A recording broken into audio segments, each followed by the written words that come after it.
Hi, my name is Cole Chase. I'm a full-time electrical engineer and part-time creator here on YouTube. And in today's video, I'm going to share with you my color grading process and the plugin that I use called Dehancer.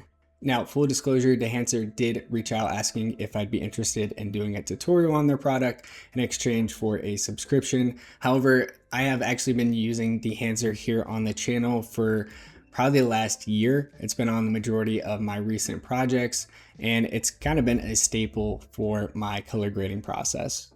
Now, my first introduction to film grain was actually using just simple overlays in my editing timeline. While these were easy to use, you really had no flexibility. The only thing you could change was the blending process or lower or raise the opacity, but that's really the only control you had over the film grain. I then tried out a plugin called Film Convert, and that was pretty much my go-to plugin for quite a few years. After that, I was definitely looking for something else, and I came across Cineprint 16. I will say I think Cineprint is still one of my favorites. However, the whole back and forth between Premiere Pro and DaVinci Resolve to color grade and send it back is just too much work for me to want to do on a YouTube video like this. So that's when I came across Dehancer. It was kind of that perfect middle ground. I think what caught my eye the most about Dehancer was the halation.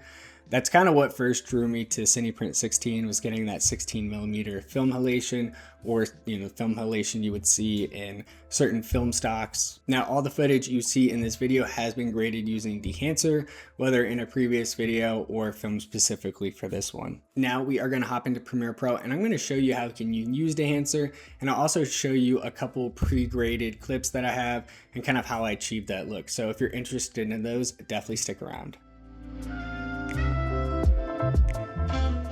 Okay, so we are actually in Premiere Pro now, and before we get into grading this footage, I do just want to let you know that I filmed everything on a Sony ZV-E1 in S-Log3. So your results, depending on your camera, may be different, but Dehancer is really going to work with pretty much any camera, and I think getting the settings done right in camera and having good footage to start with is kind of key. So just keep that in mind as you are using this plugin. So just like any other plugin, it's as simple as dragging and dropping. And the first thing we're going to want to do is go into the input tab. The input tab is telling Dehancer what footage it's working with so that it can appropriately transform it into the film type that you select in the next tab. So luckily for me, I do have a ZV-E1, which is a part of the camera library. So we'll scroll all the way down actually to the Sony ZV-E1 in S-Log3. As you can see, that's already made a huge difference. Now, I'll be honest, I have not adjusted any of these settings here. I'll typically do a color correction using Lumetri before I actually apply Dehancer. Now, once you have inputted your camera, the next really important thing is to choose your film stock type. So the film stock is going to alter the footage very dramatically. It's essentially what's giving the footage its character with this plugin applied. So as you can see, there is a wide variety of film stocks that'll essentially provide a color transform to kind of fit the film stock that you select. So what we can do is, let's just go ahead and grab FP100. So this one's a quite cool film stock, whereas if we were to grab something like Vision 3 250D, it's going to be much warmer because it is a daylight balanced film. So if you're ever interested about any of these, you can do a little research on the film stock, and it'll kind of give you some background for what the color profile is going to look like, or you could do what I do and just scroll through all of them and pick the one that you like the most and fits the footage you're working with. So for the sake of this tutorial, we're just going to leave it on CineStill 500D. There is quite a few different options in these drop-down tabs. I'm not going to get into them just because I don't use them as much. You can definitely check out Dehancer's website to get some more info on this, or you can do what most of us do and just play around with it and see how it affects your footage. So we're going to kind of gloss over film developer, compression, expand, and then I think another one that I have adjusted is actually the print. So as you're packaging your video, there's going to be different print films that you can choose. I usually just keep mine on linear, but there is a couple other options that do change the overall look of your footage. Color head is another one that I have not bothered to mess with. Film grain is a very important one. So when choosing film grain, you have a couple different options from 8mm all the way up to 65mm. So when you're choosing this profile here, it is going to impact the size of your grain. So an 8mm grain, when applied, is going to be, more noticeable and more grainy as opposed to a 65mm. You can see quite a huge difference there between 8mm and 65mm. So when you are choosing your film grain, it is going to affect the texture of your footage as well as the movement. Even if you have a still frame, if you would apply something like an 8mm grain, it's going to be very noticeable. It's going to be moving just as if you were recording to a physical film strip. So if you do apply a higher ISO, that is going to add more visible noise or grain to your footage as you're increasing that ISO. So typically I'll stick around the 50mm. I find that to be a good sweet spot. Now, halation is probably my favorite option in Dehancer. It's kind of what got me really interested. So I'm going to go ahead and enable that. And you'll notice, as we toggle this on and off, there's going to be kind of a red cast that's applied to your footage. So that's what that halation is doing. It's adding a red cast as well as an outline to your footage. So at 35mm, it's not going to be as noticeable. However, if we were to go down to 8mm, you'll really notice that red outline, especially on this clip on this iPhone right here. It's really noticeable. And then if you were to do the no remjet layer, that is going to honestly add just incredibly too much noise. I wouldn't even bother with the no remjet layers, but it's ultimately up to you and what your preferences are. So I'm a big fan of 16mm. I find it to be kind of that sweet spot. So the bloom tab is going to soften your footage a little bit.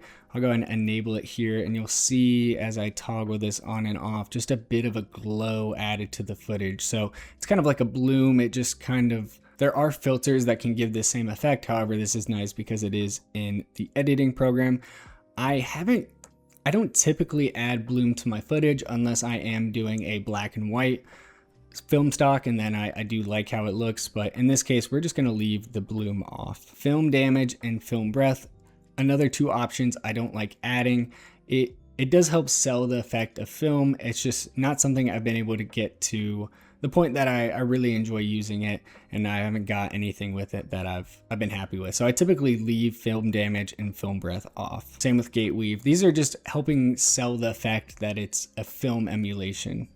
We are just going to gloss over overscan, vignette, and monitor. So there is a couple quick, easy tools here. If you select false color, it's going to give you the same display if you were, monitoring as you were recording. You can see there's a couple overexposed spots, especially these windows or clipping, or just about clipping. So this is really nice to have, after you've already filmed. I don't think there's anything you can do about it, but it does help maybe before you render to double check your colors. And then essentially this is a opacity slider for the effect.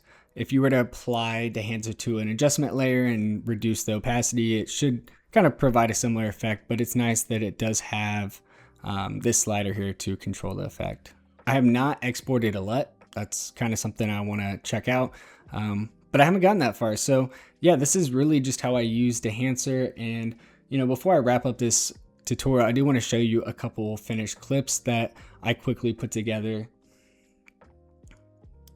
So this is outside of my house, and it was snowing the other night, so I thought it was perfect to get a clip of the house. I did just install the garage door in my office out here. There's a video on that coming up. But you guys are kind of getting a preview here. So I thought this was a really nice scene, especially with the sun coming down. So for this one specifically, I chose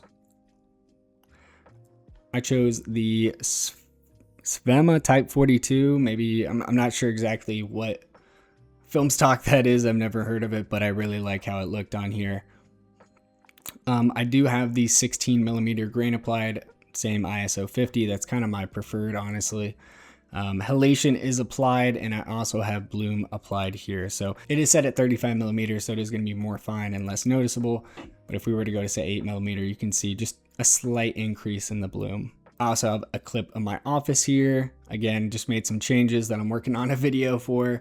But essentially, this one here has the Fujifilm FP100C film stock applied. That is a kind of a cool film stock. You can kind of see it in the windows there. It's kind of a bluish tint, but I really like how this contrasts with the warm colors I had on with the lighting inside my office. Again, 16 millimeter grain, and this one does have 16 millimeter halation applied.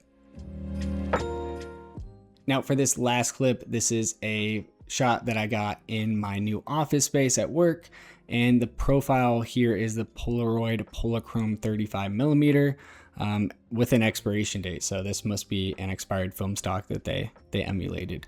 So again, this one is 35 millimeter grain, so a little bit more fine. I just tend to like that look on certain shots. Just the 35 millimeters kind of a good point. The 16 millimeter can be overbearing sometimes. And this one does have the film halation applied also.